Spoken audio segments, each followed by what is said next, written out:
Cruzando as Conversas. Oferecimento Galeazzi Sul. Há 40 anos a evolução dos metais.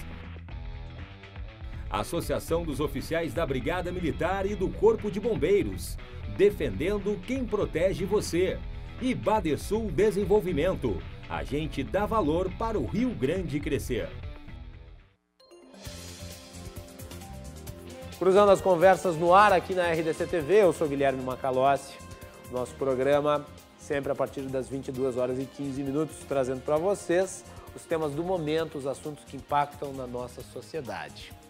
Cruzando as Conversas pode ser assistido pelos canais 24 e 524 da NET Claro TV e também pelas redes sociais @RDCTV Digital. Não deixe de mandar a sua mensagem, o seu comentário, curta e compartilhe, se inscreva para receber as notificações dos programas anteriores e também acessar os programas que estão arquivados, que você pode assistir a hora que quiser.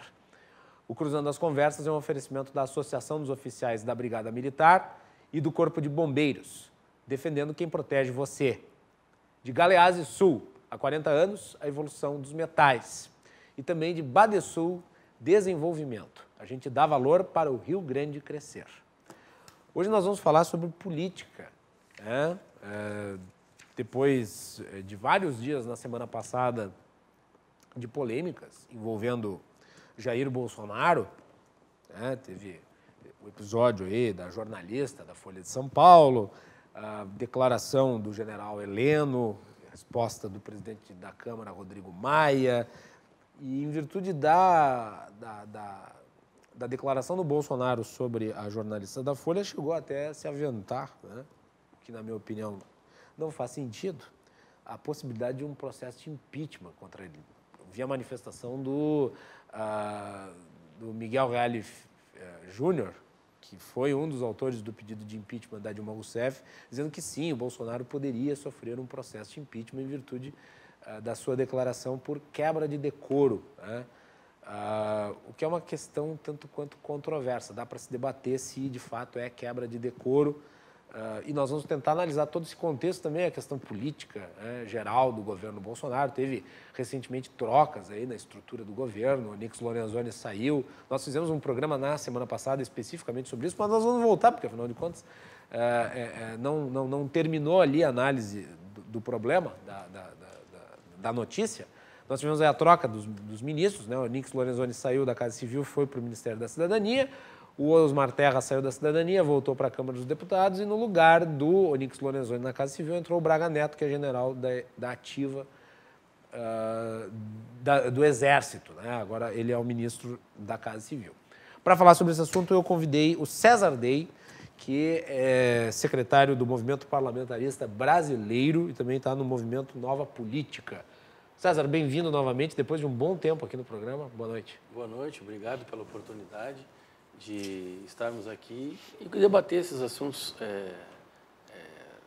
do momento, E que pudemos esclarecer algumas dúvidas que eu acho que muita notícia uma em cima da outra, às vezes confunde o pessoal, Então a gente está aqui para tentar dirimir qualquer dúvida e clarear a situação.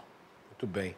Antes de a gente entrar no assunto, o que o Movimento Nova Política está preparando aí para os próximos dias? Eu sei que tem evento. Dia 17 de março agora, nós vamos ter um painel com o vereador, presidente da Câmara, Reginaldo Pujol, e com o advogado André Barbosa, que é o vice-presidente do Movimento Nova Política, que vamos abrir um espaço para que as pessoas possam ir lá, tudo sobre eleição, os aspectos jurídicos. Para quem quer ser candidato, precisa assistir isso aí. Não só não é uma coisa partidária, certo? É uma coisa assim, se abre as vagas para quem vai ser candidato e eles precisam saber o que vai acontecer, a parte jurídica, a parte administrativa, tudo. Então, tanto o vereador quanto o André Barbosa são as pessoas que nós escolhemos neste momento para falar sobre isso. E vai ser um evento muito bom. Aberto ao público? É aberto ao público. Vai ser no Ana Terra.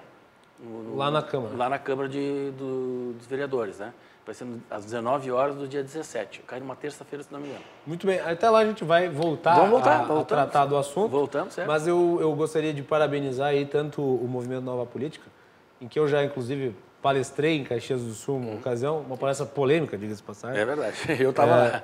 E o César estava lá, e também a sua participação ali no movimento parlamentarista brasileiro, junto com o nosso querido Vinícius Boeira. Né? É verdade, o movimento parlamentarista brasileiro começa as suas atividades também. Agora, dia 9 de março, nós vamos ter uma palestra. Cheio de evento? Cheio de evento. A minha mulher já disse assim, quando é que eu te vejo de novo? Eu digo, não sei, dei um binóculo na pra televisão, ela. no Cruzando das Conversas. Às 10 horas. Né? E aí eu disse para eles assim que o nosso movimento parlamentarista brasileiro já inicia suas palestras com o jornalista Flávio Pereira, do grupo Jornal Sul, né? Que vai falar também sobre... No dia que eu palestrei no Movimento Nova Política, eu estava com o Flávio Pereira. Exatamente, ele era o mestre de cerimônia, no caso, né? E agora ele vai palestrar para a gente lá, porque também é uma pessoa que tem bagagem, né? E conhece os bastidores das eleições e tudo mais. Muito bem. Tá, então, o César Dey está aqui conosco na edição de hoje do Cruzando. E também temos o prazer de receber o Luiz Gustavo Salatino, especialista em TI. Salatino, bem-vindo, boa noite. Obrigado, Guilherme. Mais uma vez, muito obrigado pelo convite, estar aqui.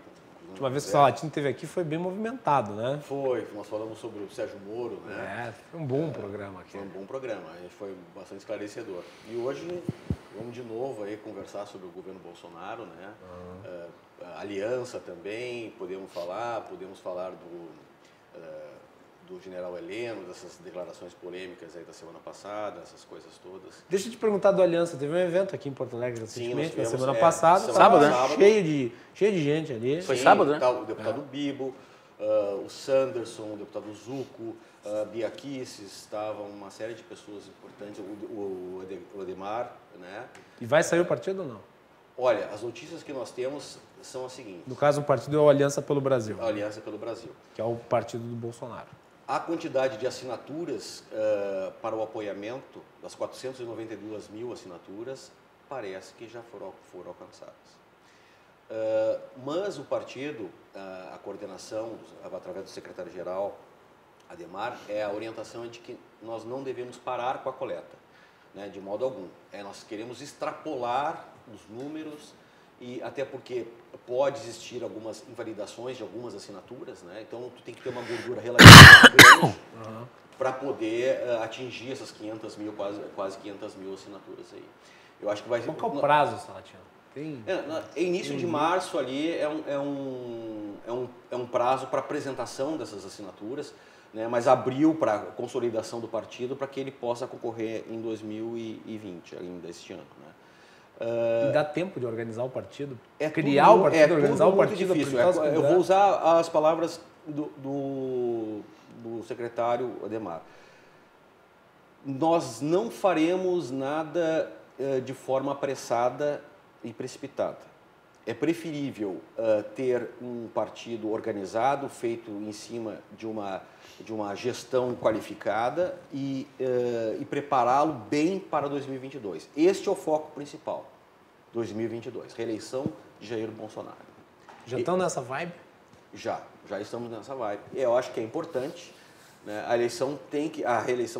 A organização tem que acontecer nesse sentido, porque nós estamos formando um partido, tem todo um compliance que tem que ser feito, né, em relação ao partido, a filtragem das pessoas que vão entrar, uma análise criteriosa dos seus currículos, da sua vida pregressa e tudo mais, para que seja um partido o mais consistente possível, né? Claro que quando a gente trata de pessoas sempre tem alguns problemas, mas de qualquer forma é importante que se tenha este foco, né? O foco principal é 2022, reeleição de Jair Bolsonaro e um partido estruturado, bem organizado. Menos a eleição municipal desse ano e mais a eleição presidencial de 2022. O foco principal. Se não der para participar da eleição municipal, não tem problema. Não tem problema. Existe a orientação de que as pessoas que estão vinculadas ao movimento Aliança e que desejarem... Na verdade, eu conversei com algumas pessoas, Sim. assim...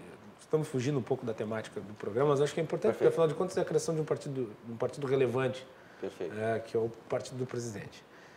E eu acho que o público tem interesse que se discuta isso. Eu falei com algumas pessoas de dentro do Aliança e elas me confidenciaram que seria até proposital não participar da eleição de 2020 para poder, digamos, depurar o processo interno do partido, tirando eventuais oportunistas que se filiarem. No caso, se o partido fosse lançado em 2020 e já participasse da eleição, talvez o nível dos candidatos não fosse o mais adequado. Perfeito. Foi isso que me falaram.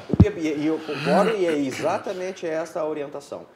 Então, para não acontecer justamente o que aconteceu no partido anterior do presidente, que gerou esse tipo de problema e até tem uma colocação muito interessante que foi posta nas redes sociais do Aliança, dizendo assim, o Aliança não terá o coronavírus.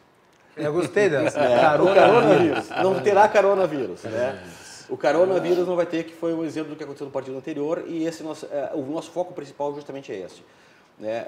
A gente não quer abrir mão da qualidade por causa do tempo exíguo com relação às eleições municipais. Sim. Então é preferível a gente fazer uma coisa muito consolidada e estar bem preparado para 2022. Esse é o conceito básico. Se der, ótimo. Se não der, tudo bem, e vamos tocar para 2022.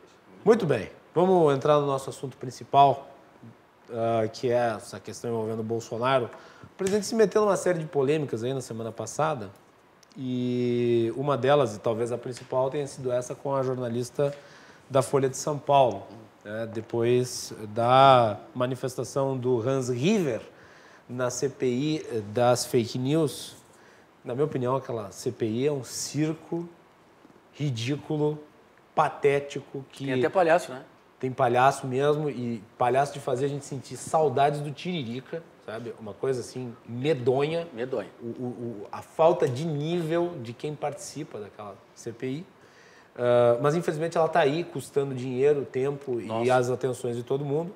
E esse depoimento aí do Hans River, que era integrante de uma empresa que, supostamente, foi contratada para efetuar disparos em massa durante as campanhas eleitorais. Havia uma acusação de que essa campanha teria prestado serviços para a eleição do Bolsonaro, mas o depoimento dele contradisse a tese de quem o convocou. Reverso, né? Teve até aquele episódio ali envolvendo o Rui Falcão, né? Que ele perguntou quem eram os seus clientes, ele disse o seu partido, o senhor.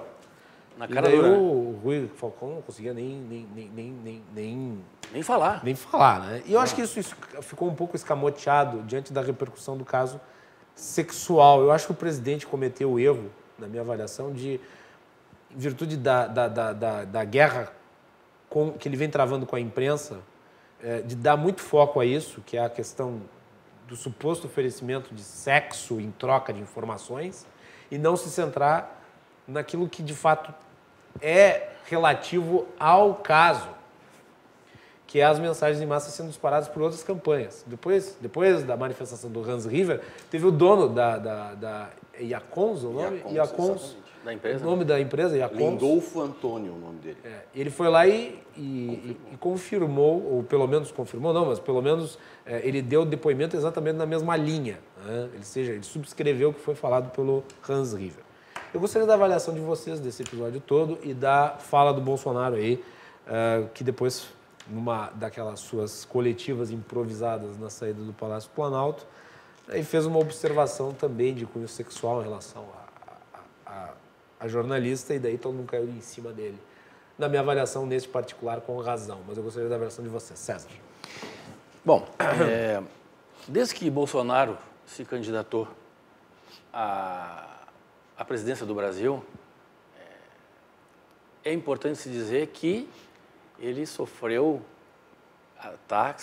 ataques de 5 em 5 minutos. Ele sofre ataque. Eu não tenho procuração para defender o presidente, mas eu estou vendo os fatos, como tu colocasse. E este episódio que aconteceu com a jornalista nada mais é do que as mesmas coisas que o Bolsonaro vem fazendo. Se tu me perguntar para assim, o Bolsonaro tem que continuar dando as entrevistas na porta da garagem do Palácio? Não, tem que parar. Mas é praxe, ele debocha das coisas. Eu acho que ele faz um teatro, ele não chega a tanto, mas certas ilações com os jornalistas, tá? Que, por sua vez, são os cri-cris. Eles perguntam... Acho que o jornalista tem que ser meio cri-cri mesmo? Não, ele tem que ser cri-cri na coisa certa, não em filigrana, por favor. E essa parte aí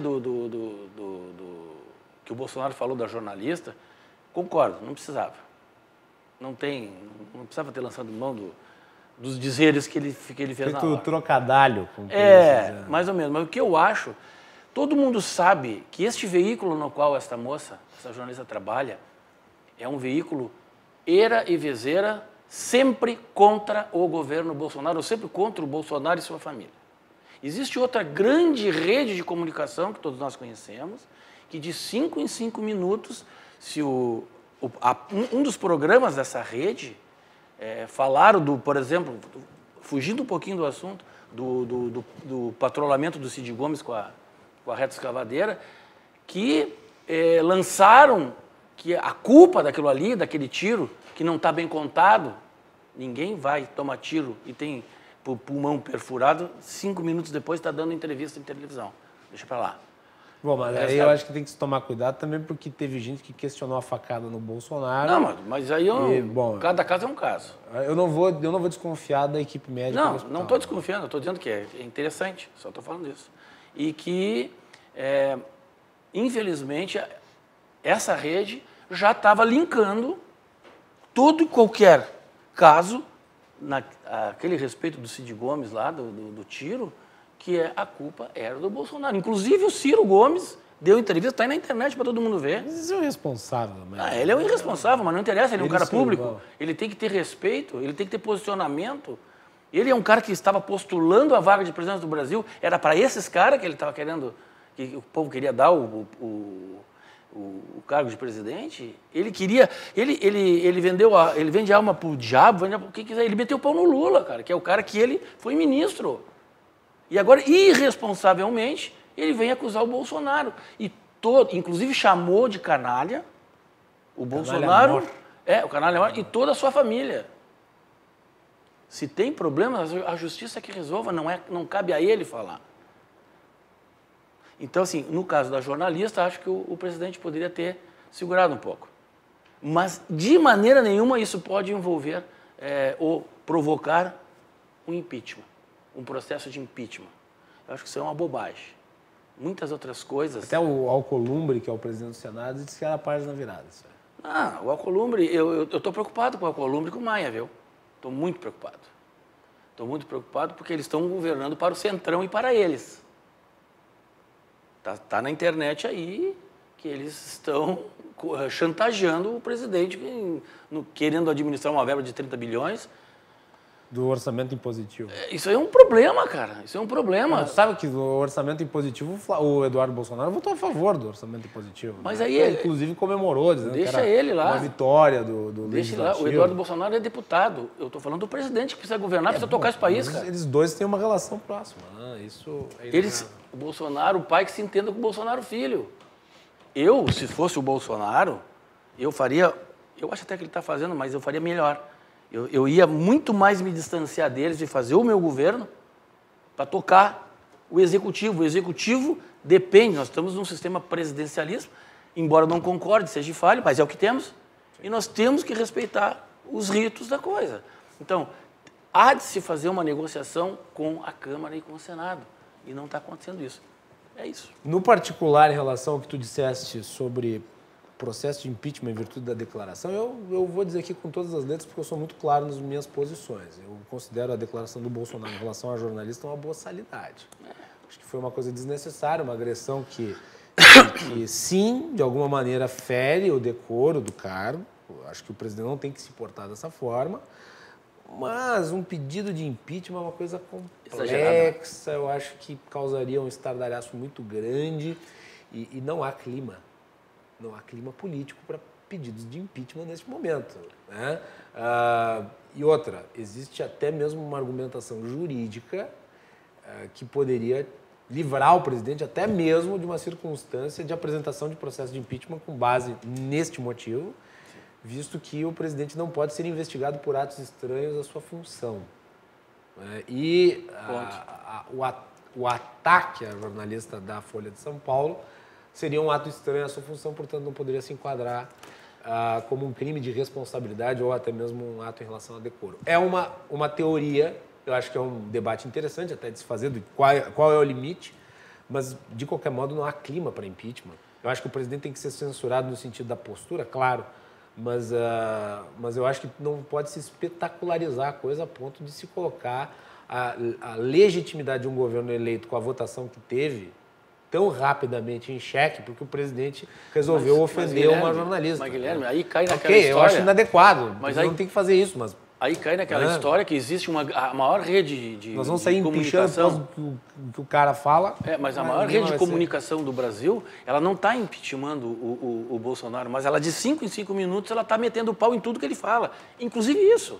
Isso foi mais uma parte. Porque eles largam isso, daqui a um pouco dão uma volta, voltam no filho, depois voltam aqui. Eles ficam fazendo... É tipo jogo de futebol. Tu pega aquele craque que eu combino com o meu time que 5 caras vão fazer falta alternada nele. Aí o juiz percebe, dá o cartão amarelo até o vermelho. Acontece que isso não está acontecendo. Está tomando pau o dia todo. Tem certos programas que eu não ouço mais, que eu não vejo mais. E assim como eu, vários colegas, acredito até que o Salatino... está aqui na minha frente, pode me ajudar nisso. Nós não assistimos mais porque não dá mais para assistir. Não há mais. É demais. Eu, por exemplo, quando eu estou com um problema, eu primeiro pago as minhas contas, depois eu saio para falar. Vai lá, Salatino.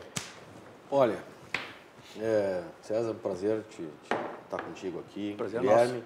E concordo com o que tu disseste. Realmente, o governo Bolsonaro, desde a sua manifestação, digamos, do próprio de se candidatar à presidência, sempre sofreu um ataque bastante significativo. Com relação ao que ele disse em relação à repórter do jornal lá de São Paulo, realmente, acho que ele é o estilo dele, né? Posso não concordar em algumas coisas que ele diz, eu acho que ele é muito coração. Como diz o deputado Bibo, prefiro um presidente que fala demais do que um que rouba demais, né? Então, realmente, eu acho que se passou um pouquinho ali daquela conotação sexual que ele deu ali, mas isso foi dito, não é motivo de impeachment de modo algum, isso é uma palhaçada, desculpa, né? Com relação à questão do Maia, essa questão toda do Congresso. Hoje nós estamos vivendo um parlamentarismo branco, como disse o general Heleno, né? Que de forma alguma é o parlamentarismo do que nós, o movimento, pregamos. Até com relação ao parlamentarismo, eu gosto do parlamentarismo, mas eu acho que o Brasil ainda está longe de conseguir ser um país parlamentarista. Não porque é longe no sentido de que não tem o discernimento disso, mas é que a qualidade política hoje do Brasil não permite que isso aconteça. Eu acho que tem que ter um nível de parlamentares, um nível de políticos bastante elevado para que as ferramentas do parlamentarismo sejam utilizadas em prol da nação. Tá? Então, assim, eu acho que o presidencialismo, do jeito que está hoje, ele é mais adequado, é mais compreendido pela população. Apesar de que também acho que o próprio presidencialismo ele é pouco compreendido pela população. O problema é que o Brasil hoje, nós temos uma população que não conhece política, não sabe como funciona. Então, ele não sabe que o executivo depende tanto de um parlamento, né? Por que o Bolsonaro não faz aquilo? Nas redes sociais, eu dizia, por que o Bolsonaro não toma aquilo? Por que o Bolsonaro... Gente, não tem como. Ele tem que propor projetos de lei, ele tem que fazer... Muita dúvida, né? Muita dúvida. Muitas coisas são colocadas para análise do parlamento, né? E aí chega um Rodrigo Maia, que eu lá disse, vou deixar de lado aqui, como foi o projeto agora que ele disse que vai deixar de lado, por enquanto. Negócio da mineração das terras indígenas. Isso é importante, inclusive para os próprios índios, uma série de coisas, que eles poderem utilizar a terra deles. Ele disse, não, vou deixar de lado, porque ele acha que tem que deixar. Acabou. Quer dizer, um governo presidencialista que foi eleito por quase 60 milhões de pessoas, né, se eu não me engano, para ser presidente. Quer dizer, ele tem uma carta branca para colocar projetos de interesse que foram propostas de governo para análise do parlamento. E o Rodrigo Maia chega e diz assim, não, eu vou deixar aqui do lado. Então, mas o Congresso também não foi eleito? Foi, mas até por mais gente, inclusive. Sim, mas, por exemplo, o Rodrigo Maia... o Congresso ele tem representantes de vários partidos. Sim, no conjunto ele tem mais votos que o presidente. O Rodrigo Maia teve 70 mil votos. Não, eu estou falando no conjunto. Não, mas é ele que decide, nós estamos falando do Maia. Não estou falando não é o parlamento que decide colocar de lado. Mas não sei se o presidente da Câmara tem o poder assim, total de colocar um projeto de marcha. Acho que o colégio de líderes é que determina isso. Não, em geral não. Em geral ele tem força política dentro da casa para deixar de lado. O projeto de perda do fórum privilegiado está na gaveta dele desde o tempo que ele era guri. Ele nunca leu. Então assim, ele tem esse poder, sim. Ele tem poder de deixar de lado. E aí que está a grande manipulação que ele vem fazendo, que é justamente jogar a arma que ele tem, que é a munição que ele tem, que é fazer isso, o que vai para voto, o que não vai para voto, o que vai de discussão, o que não vai para discussão. Gerenciar o toma lá da cá. Perfeito, é uma ferramenta de gerenciamento do toma lá da cá. E por isso essa revolta do general Heleno. Quer dizer, isso empaca o governo, né? Porque como a população não entende quem é o culpado, por que as coisas não andam. É que nesse caso do orçamento impositivo, eu acho que o erro fundamental foi ter consolidado a ideia de emenda parlamentar. A emenda parlamentar é uma perversão da democracia. Concordo. Quer dizer, a emenda parlamentar, parlamentar, revelia, né? A emenda parlamentar ela faz com que o legislativo assuma o ar do executivo. Que distribua dinheiro. Eu acho que é importante outra ferramenta do toma lá da cá. Acho que é importante só contextualizar para o público entender. A emenda parlamentar é uma ferramenta financeira que o deputado tem direito, ele usa esse recurso para destinar para suas bases. Então ele vai lá na cidadezinha onde ele tem lá o seu eleitorado e ele fala assim, bom, aqui nós vamos fazer um projeto aqui de uma escola. Um hospital, uma segurança, não sei o que e tal. O dinheiro vem. Faz isso. Fazem. Eu não estou achando. Não, eu procuro, olha, estou tentando me lembrar. Mas fazem. Bom, enfim. Porto Alegre tinha 800 mil habitantes e tinha 10 hospitais. Porto Alegre tem 1,5 milhão, já tem menos de 8 ou 9. Bom, enfim. Entendeu? Eu estou explicando só a ideia por trás. Eu estou tentando aguçar eles. Só que o que acontecia, né? Do que acontecia? Os governos, havia uma liberdade do governo de liberar as emendas. E daí o que se transformou? As emendas parlamentares se transformaram numa moeda de troca. Né? Eu libero as emendas, tu vota comigo. Uma espécie de mensalão oficializado, mensalão legal. Né? Com ofício e tudo. Então, mas os parlamentares em conjunto, o corporativismo manda na casa, o que os parlamentares em conjunto fizeram? Vamos dar um jeito de fazer com que todo mundo receba. Sim. Então vamos criar um orçamento impositivo. Então a parte do orçamento acaba sendo destinado obrigatoriamente para os parlamentares, eles têm direito a receber independente do governo que esteja. Mas isso não foi a proposta do Bolsonaro. Ok. Né? Isso aí, não, eu estou falando, isso daí foi o que aconteceu, não estou dizendo que é a proposta do Bolsonaro, mas eu estou dizendo, apesar do Eduardo Bolsonaro ter votado a favor, mas de qualquer forma, o que acontece é o seguinte, acabou a troca de favor, sim, mas aumentou o poder de barganha do Congresso como um todo. Porque a ideia é ruim, a essência. A emenda parlamentar, ela é uma conspurcação do poder do Executivo. O Legislativo não executa a obra, o Legislativo fiscaliza a obra. O Legislativo fiscaliza o Executivo, ele não é o executor. E a emenda parlamentar, ela cria esta falsa sensação. Inclusive, aqui no estado do Rio Grande do Sul, queriam criar emendas parlamentares para deputados estaduais, o que é uma excrescência. Absurdo. Vai lá, Sassi. Não, a minha Só para explicar o que aconteceu. A minha pergunta é a seguinte, eu estava falando do parlamentarismo e o brasileiro, realmente eu concordo contigo, ainda não existe uma terra fértil para que se possa, porque tudo que a gente tentou no movimento parlamentarista brasileiro, tudo que a gente tenta e que a gente vai continuar tentando, é justamente isso, modificar. Mas a gente nota que esses políticos atuais, eles não têm muito interesse, principalmente a ala esquerda, eles não têm interesse em parlamentarismo. Por quê?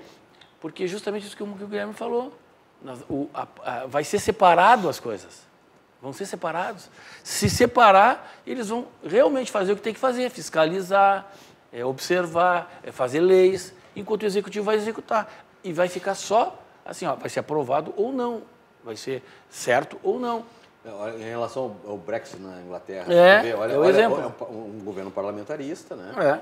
Monárquico, inclusive. Exatamente, monárquico parlamentarista, mas de qualquer forma, o que aconteceu lá?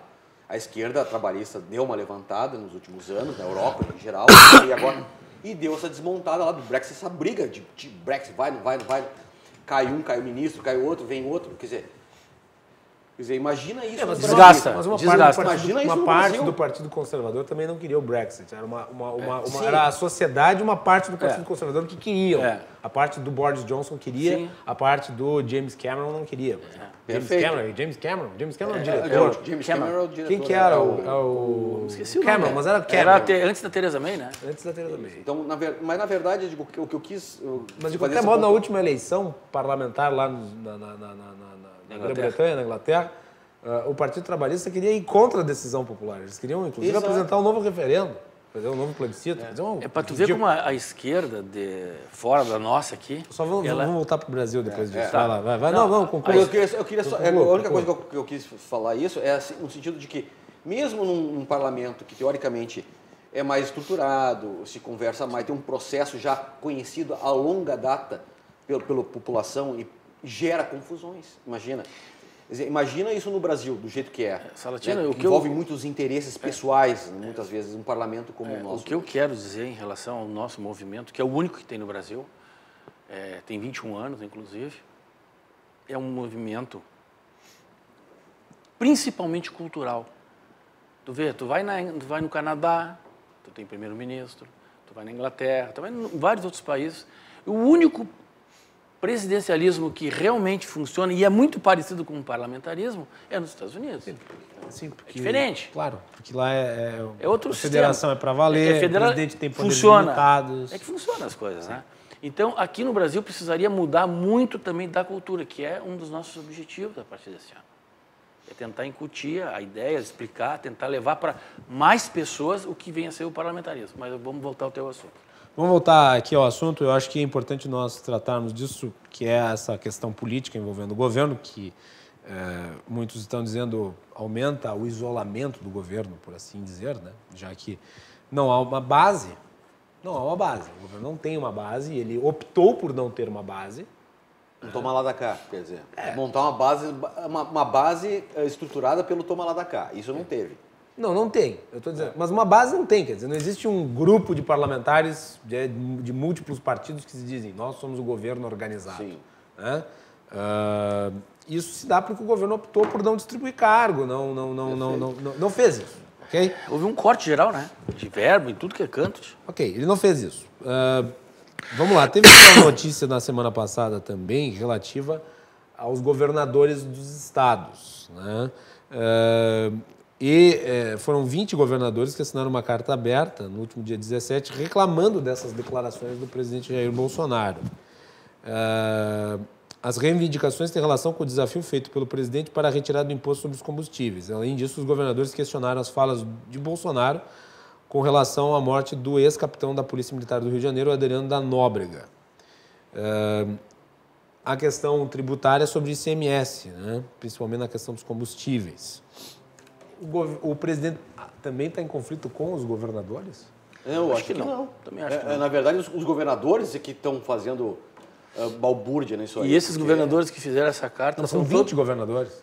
Mas é todo o Brasil que está com problema de caixa e estão tentando ver alguma coisa para melhorar o lado deles. É porque, na verdade, o Bolsonaro... O governo federal também está com problemas de caixa. A questão é a seguinte, que o Bolsonaro, ele é muito franco no que ele fala, tá? No pensamento. É que sempre essa história do combustível, história no colo do presidente, história no colo da Petrobras, e os governadores estão sempre de boa. Sendo que 37% do valor do combustível, em média, quase 40% em alguns estados, é relacionado ao ICMS. Agora, porque o presidente chegou e colocou isso na mesa, dizia assim, peraí... O Caiado topou o desafio.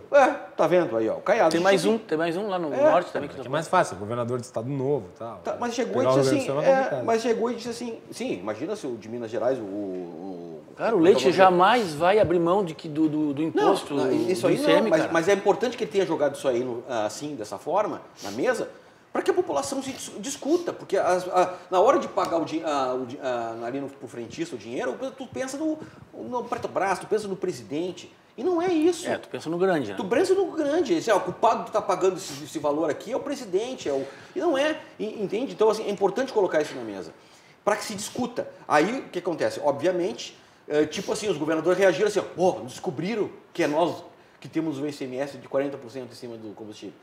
Não, temos que reagir. Então, reagiram com relação a isso. E com relação ao policial do BOPE lá, que foi O Adriano. O que o Bolsonaro criticou Miliciano. foi... Miliciano. Tá. Chamar de policial é uma ofensa. Seu pesada, Adriano. né? Seu Adriano. Que depois virou miliciano, mas que ele sabia de muita coisa, cara. E aí a polícia civil de lá chega rapidamente, vem a perícia e diz que não teve tortura. O cara teve tiro, queima-roupa, foi ferro quente no peito, tem uma série de sinais do corpo lá que indicaram que ele foi torturado. Aí dizer que não há indícios. Não, peraí. Eu achei curioso o fato de que ele tenha sido morto numa operação. Que foi feito no corpo dele agora, no Rio de Janeiro. Eu não sei o que falaram lá, mas não sei se... Enfim, eu acho curioso o fato de ele ter sido morto, não assassinado, não dá para dizer isso, mas ele ter sido morto porque ele, como ex-policial do BOP, ele sabia o que era entrar em conflito com a polícia sendo humilhante. Cercado. É óbvio que se tu vai trocar tiro com a polícia cercado, pode ser que tu acabe sendo morto. Ele não ia colocar a vida em risco. Acho que isso é curioso. Agora, de qualquer modo, a operação policial lá na Bahia foi um desastre. Exatamente. Foi um desastre. Né? E o Adriano Como todo Anselmo, governo deles está sendo um desastre. o Adriano da Nóbrega, ele é uma peça-chave, inclusive no esquema do Queiroz. Era, né? Era. Mas certamente deixou rastros. E vamos ver o que vai ser. Tomara que tenha deixado rastro, tomara que apure isso tudo, tio. Isso está uma esculhambação, tio. Todo mundo fala, agora tu vê eles lá na Bahia, nós aqui comentando. É todo o Brasil comentando. Mas isso sabe, é muito grande a rede. Só deixa eu te fazer uma pergunta, Salatino. Claro. Nós já estamos no fim do bloco, tá. Mas eu tenho que te fazer uma pergunta. Dá para consertar esta indisposição, então, entre o presidente e os governadores para chegar a bom termo? Porque o governo precisa estabelecer uma boa relação, os governos estaduais e o governo federal precisam ter uma boa relação para resolver os seus problemas mútuos.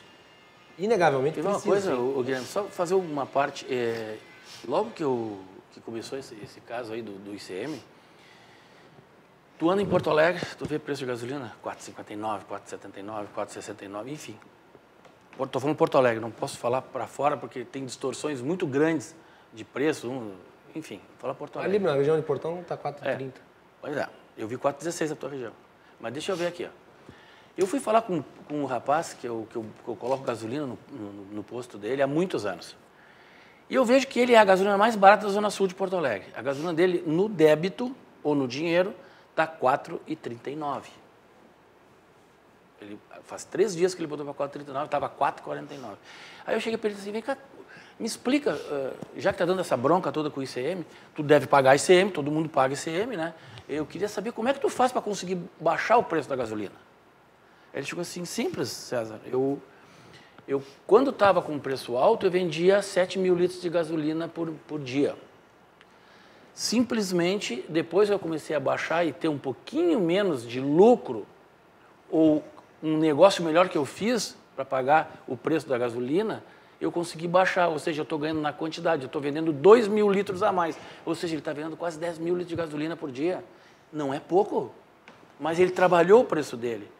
Agora, por que os governos não podem trabalhar os seus ICMS? Claro. Eles têm que trabalhar o ICMS.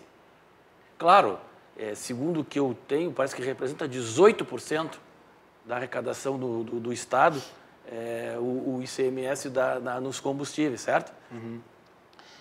Se mexer, no Estado do Rio Grande do Sul hoje, se mexer, isso tudo é uma herança que o Leite recebeu de vários governos atrás, avisados foram pela imprensa, entendida, por todo mundo, que ia estourar.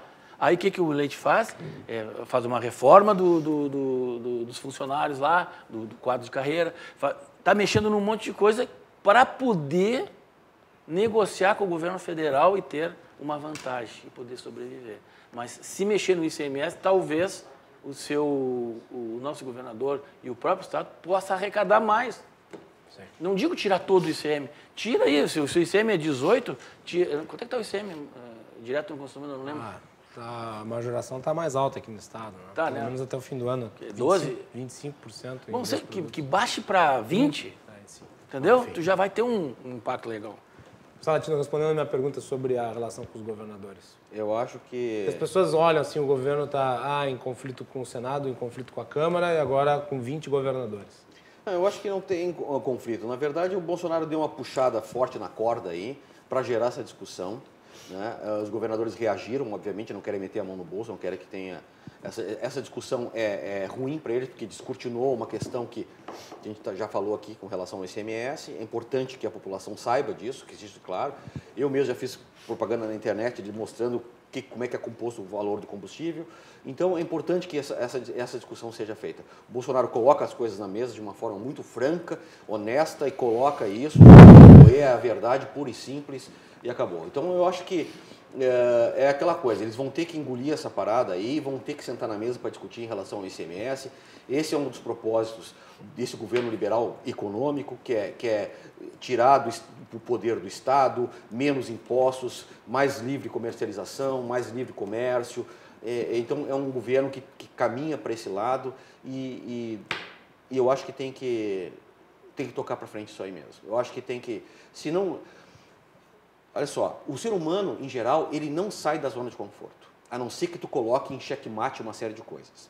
E é importante que tenha um governo, e isso que eu admiro profundamente o governo Bolsonaro. Ele consegue colocar em xeque uma série de coisas que dá uma sacudida da zona de conforto. E as pessoas têm que se mexer. Entende? Então ele coloca em pauta essas coisas, e às vezes ele fala palavras que não são bem colocadas, mas o intuito delas justamente é para gerar um choque. E esse choque, gerando esse choque, gera uma discussão da zona de conforto. Então, eu acho que é importante isso dentro do governo Bolsonaro. Ele faz isso, ele bate de frente com essas questões. E se não houver isso, e não colocar isso em pauta de uma forma bastante significativa, e que gere discussão na mídia e tudo mais, que a mídia trabalha contra ele, então, ele gerar essas questões, a coisa não sai do lugar. Porque a tendência é que esses governadores arrastem essa discussão para que isso nunca aconteça redução de ICMS. Imagina, jamais. Por que não se reduz? Que a realidade dos estados impede que a redução seja... Sim, mas isso aí é uma questão econômica. Tão rápida, né? Sim, mas é uma questão econômica, porque é aquela história, se tu baixa o preço, tu aumenta o consumo. E se tu aumenta o consumo, tu aumenta a arrecadação. A quantidade de ICM. Exato. Então, na verdade, é medo. É medo das pessoas matemática, saírem, né? É medo das pessoas saírem do lugar de conforto. Mas é que o consumo depende de outros fatores também, né? Sim, a economia em geral. Mas da economia em geral. Sim, mas isso aí é uma coisa que tu tem que andar tudo Mas não precisa junto. tirar o ICM todo, baixa um pouco. Claro, tem que ser uma coisa... Assim como a economia está se desenvolvendo consistentemente, mas de forma lenta, mas consistente. Eu acredito que se fosse uma coisa acelerada, baseada em incentivos fiscais, uma série de coisas, como o governo de esquerda sempre fez, que subia tudo maravilhosamente bem, era tudo maquiagem. Porque, na verdade, era baseado em incentivos. Não, hoje nós estamos tendo um crescimento realmente consistente. Então, assim, o que acontece? Tudo isso tem que ser um movimento sincronizado, como um exército que trabalha no avanço de uma frente. Então, são várias frentes que estão sendo levantadas, elas estão avançando lentamente, essas são discussões que estão acontecendo em paralelo, ICMS e tudo mais, desestatização, privatização, que o Maia já quer dizendo que não é a favor e tudo mais. Então, essas coisas todas têm que avançar de forma simultânea, a passos coordenados, senão a coisa não anda. Muito bem, vamos fazer um intervalo. Na volta vamos falar sobre as trocas aí no Ministério Bolsonaro. O Onix Lorenzoni na Cidadania e o Braga Neto no Ministério da Casa Civil. Voltamos na sequência com mais aqui no nosso programa.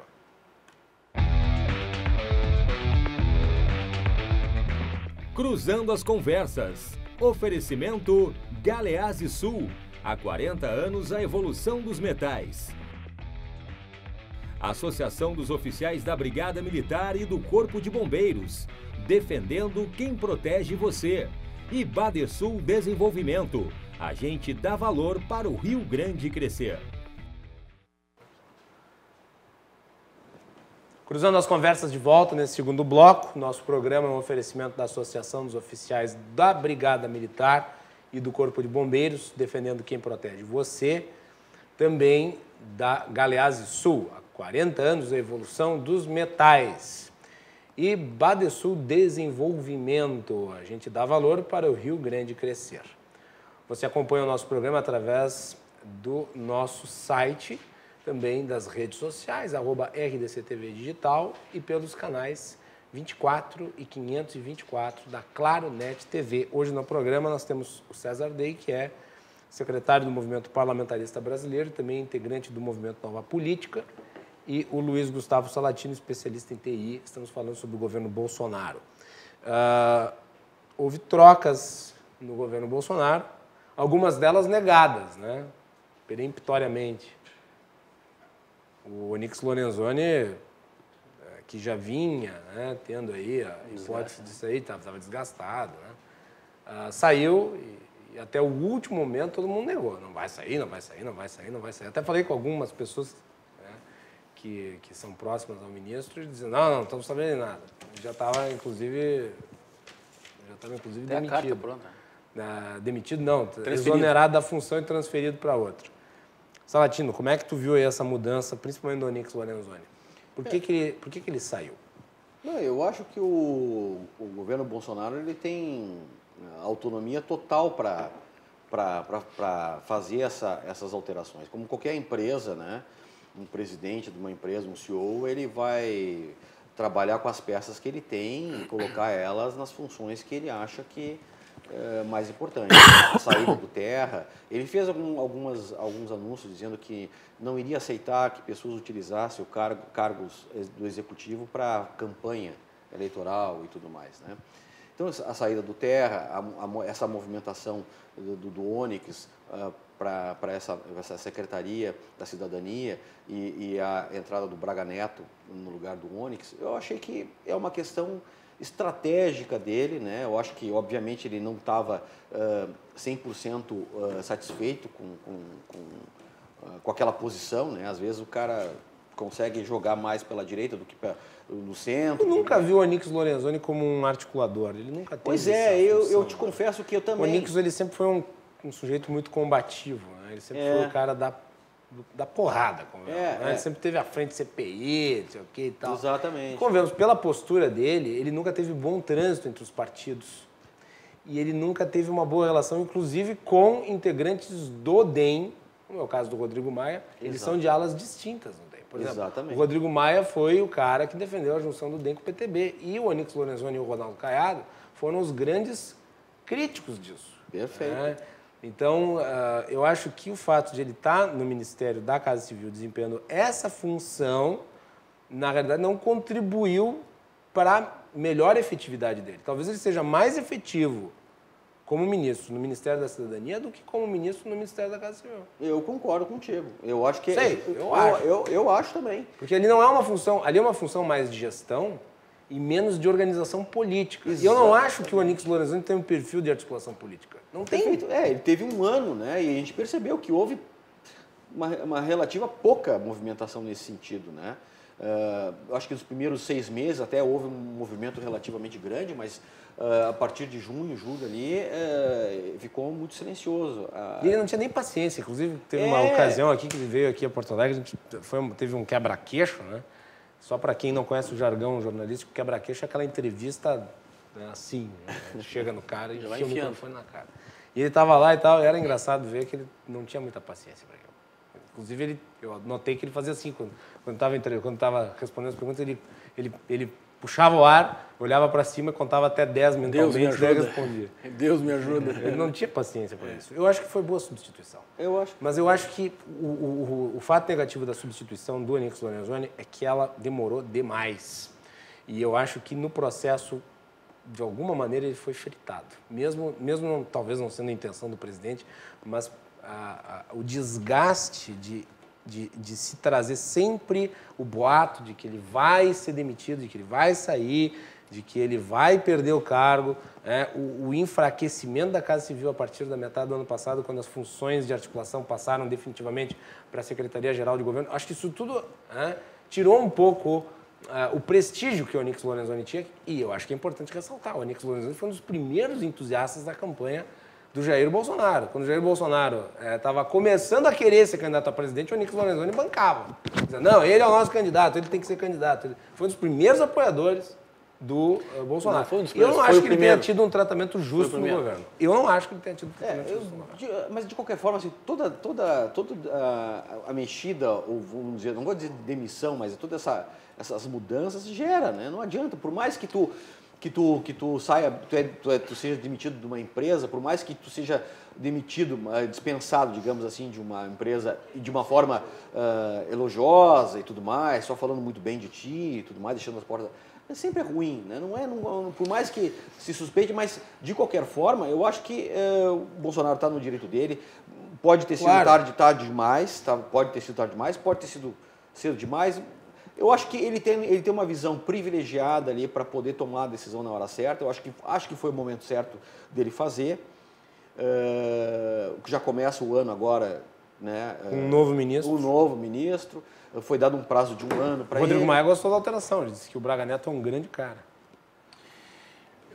Eu vou traçar o que ninguém pode negar. O Braga Neto concordo gente, com só o único problema, na minha avaliação, é que o Braga Neto é integrante da ativa das Forças Armadas. Mas isso e eu não gosto de integrante da ativa das Forças Armadas no governo. Ele não tem que sair para assumir o ministério? Ele vai agora, acho que mais para frente no ano, ele vai se aposentar. Não, eu digo sair.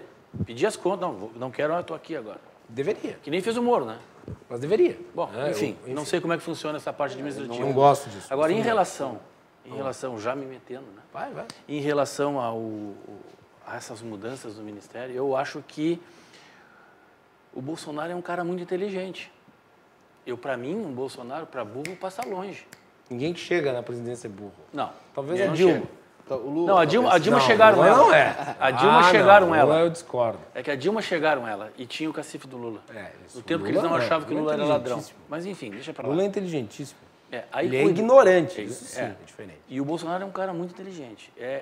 Essa medida de trocas de posições, eu achei que foi uma jogada muito estratégica.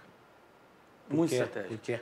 Por quê? Primeiro, com o Onyx Lorenzoni lá no Ministério da Casa Civil, o cara tem que ter, como os motivos que vocês já falaram aqui, talvez a articulação dele não tenha sido a efetiva, mas ele deu o início da principal reforma. Primeiro, ele limpou aquele ministério.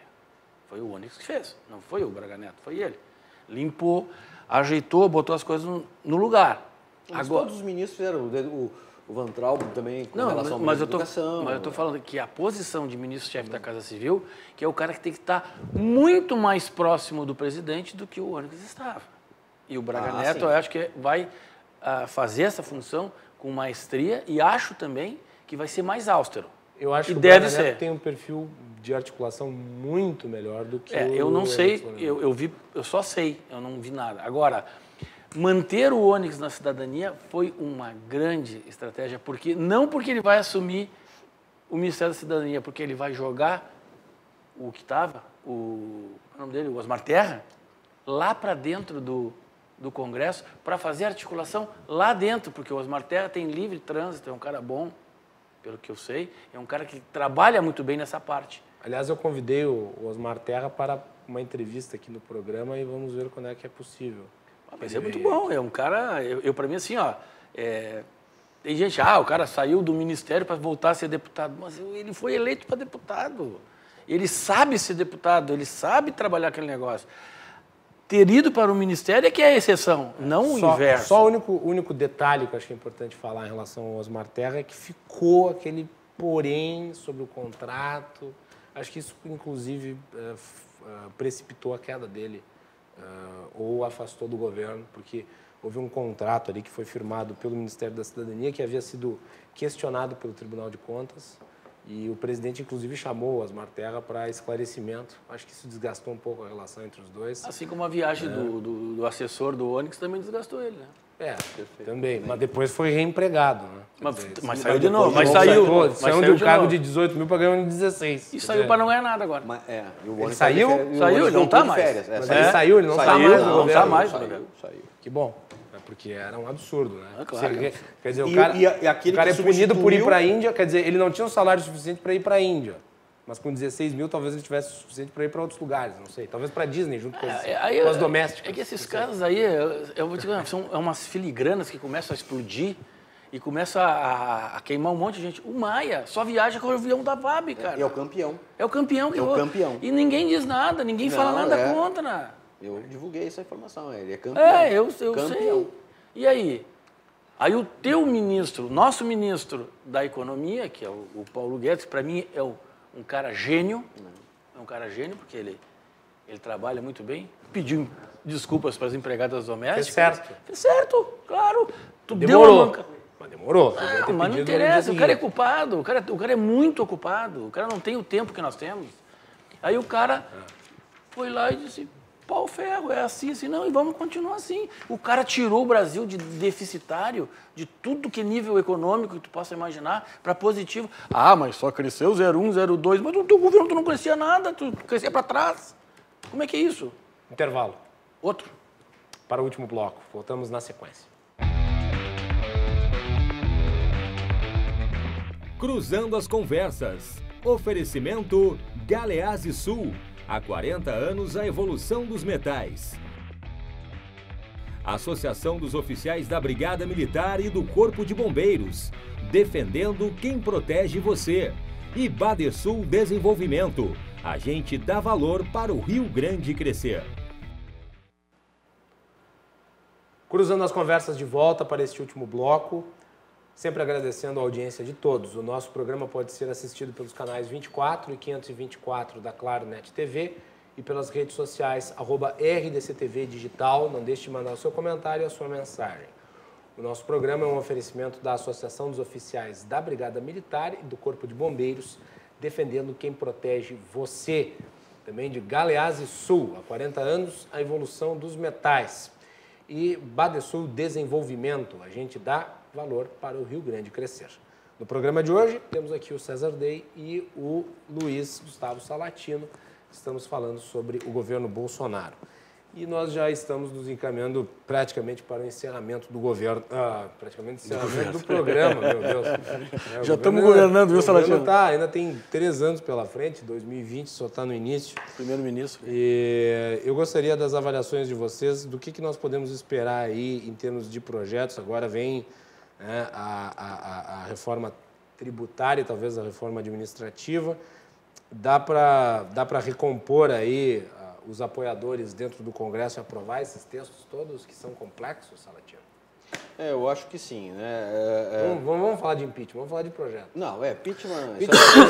Isso aí é. No momento não existe impeachment. Vamos falar a palavra certa é palhaçada, né? Palhaçada coordenada por essa imprensa que só está querendo minar o governo, atrapalhar. Dessa. Não, tudo bem. Eu tenho minhas críticas. Eu acho que todo mundo sabe quais são elas. Isso aí está bem claro. Os Minions às vezes me atacam porque eu faço algumas críticas. Tem que ter o direito de criticar. Mas é porque tu ataca. Se tu não atacasse, eles não faziam nada. Eu não passo pano para ninguém.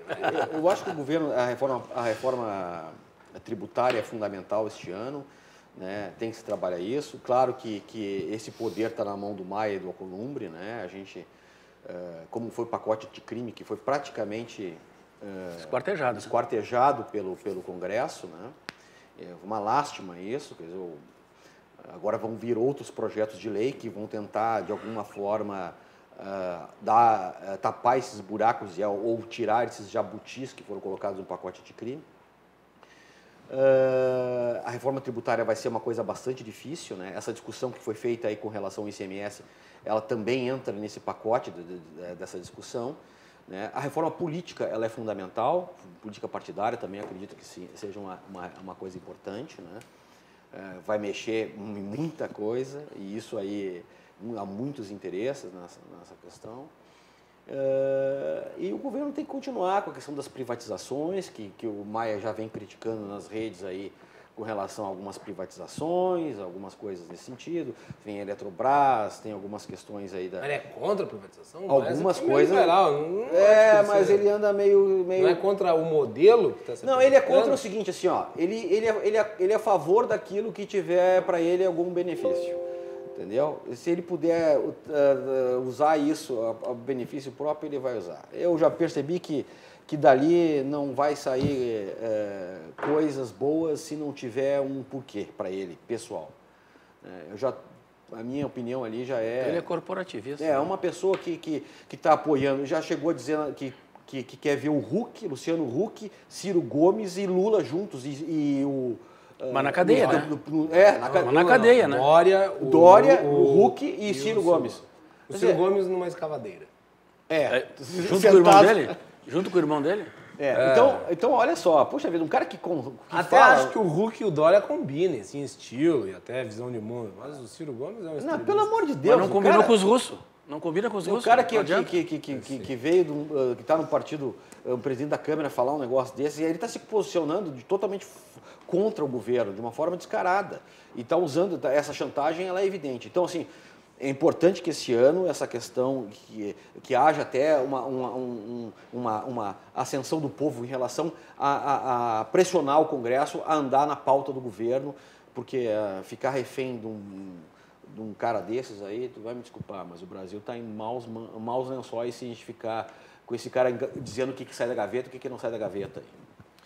Aproveitando o teu gancho, Salatino, que eu concordo em gênero, número e grau, morremos abraçados nessa, um boia, claro, né? E, claro, não vou morrer desse jeito, né? Falando a respeito das reformas. A reforma administrativa, eu até acho que nesse governo Bolsonaro ainda sai. Mas eu acho que beira o impossível a reforma tributária e a política... Pela complexidade do tema. Pela complexidade do tema, porque eles não... Tem gente que não sabe nem ler lá. Imagina entender de tributação. Me desculpe, mas tem gente lá que não tem capacidade. Não há um consenso em relação à proposta, né? Nem o governo não, tem. Mas ninguém... Não Aliás, sei. bateu muita cabeça com a questão de imposto único. Mas eu acho que esse ano a proposta vai estar na mesa. A proposta vai estar na mesa esse ano. Bom, tem que partir de alguém essa proposta. E a reforma política, essa eu acho que beira ao impossível. Essa daí é uma ilusão. Eu nem me preocupo mais com a reforma política. Acho que ela é a mãe das reformas. Eu sou contra a reforma política porque toda vez que alguém apresenta uma, piora. Então é melhor deixa de... pelo histórico, né? Lembra na época que o Eduardo Cunha propôs o distritão? Ainda bem que era pior que esse centrão aí, cara. Não, a gente ia ficar com saudade do modelo atual. Bom, agora, em relação ao governo Bolsonaro, eu tenho comigo assim que nós tivemos, em 2018, a única e ímpar possibilidade e opção de poder escolher, não digo que ele é o melhor, mas escolher alguém que pudesse tentar melhorar ou fazer do Brasil um país melhor do que esses 20 anos que nós tivemos na mão daqueles outros, que foram perdulários, quebraram o país N vezes, desde que eu me conheço por gente, o Brasil estava sempre quebrado, não permitiu o investimento, enfim. Aí chega o seu Guedes, chega o seu Bolsonaro. Eles têm uma ideia e o que eu vejo, aquele pessoal daquela época, que eu incluo junto à imprensa, metendo o pau, atrapalhando e não deixando o cara trabalhar. Como deixaram o Fernando Henrique, como deixaram o Lula 2 vezes. Deixa o homem trabalhar.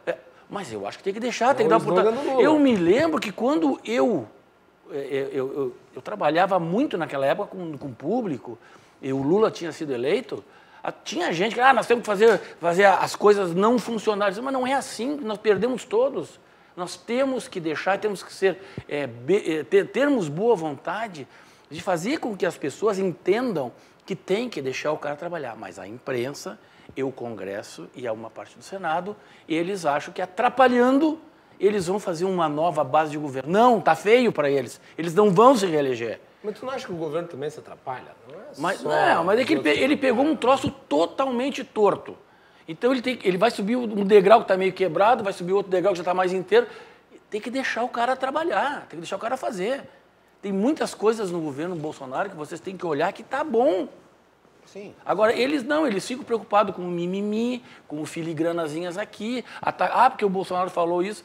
Porque o Guedes disse que a empregada doméstica ia, com o dólar baixo, ia para dívida. Criaram o boato que o Guedes ia sair. Agora eles tiveram que ir para a televisão dizer que não. O que massacraram o Moro. Quando começou esse negócio com o Onix, também ninguém acreditava. Mas o Onix é diferente, é uma situação diferente ali. Mas o Guedes é uma base. Disseram que o Guedes tem prazo de validade até metade do ano. Não. O Guedes é um cara que levantou a economia do Chile. Que os esquerdistas agora estão quebrando tudo, porque não querem nada, por causa do governo fraco que tem lá, certo? O Guedes foi o cara responsável por isso. O Guedes é um cara inteligente, é um cara que sabe onde é que faz. Tanto prova que o Brasil está crescendo, com aquela massa que ele tinha. Eu acho que o Bolsonaro vai dar certo, tem que dar certo. Vamos ver. E vocês vão voltar aqui para a gente examinar a continuidade dessa história que não se esgota. Obrigado, Salatino, por ter vindo ao programa. Eu que agradeço, Guilherme, mais uma vez aqui. César, foi um prazer contigo aqui. O prazer é nosso. E a gente está à disposição sempre que precisar. E estamos aí torcendo, continuando na luta aí pelo Aliança. Vamos tocar a vida para frente e vamos ver o que vai acontecer. Se Deus quiser, a gente vai ter um partido aí apto para 2020 e 2022, com certeza, a gente vai estar firme aí nessa batalha. Obrigado. Eu gostaria de deixar, eu que agradeço, deixar um abraço para ti, para os teus telespectadores e chamar para o evento do Nova Política, que vai ter dia 17 de março, sobre a eleição, que eu já falei no começo do programa, né, para quem não pegou. E também tem o evento do Movimento Parlamentarista Brasileiro, vamos ter a reabertura dos trabalhos para 2020. Também vai falar sobre a eleição, mas uma coisa um pouco menor do que o Nova Política, né? Mas são 2 eventos que abrem as temporadas políticas em ano de eleição, né? Então, eu espero que vocês vai estar na internet aí, qualquer coisa, entre em contato comigo. Muito bem, e nós vamos ficando por aqui, agradecendo a todos pela audiência. Voltamos amanhã com mais uma edição do Cruzando as Conversas. Uma boa noite a todos e até mais.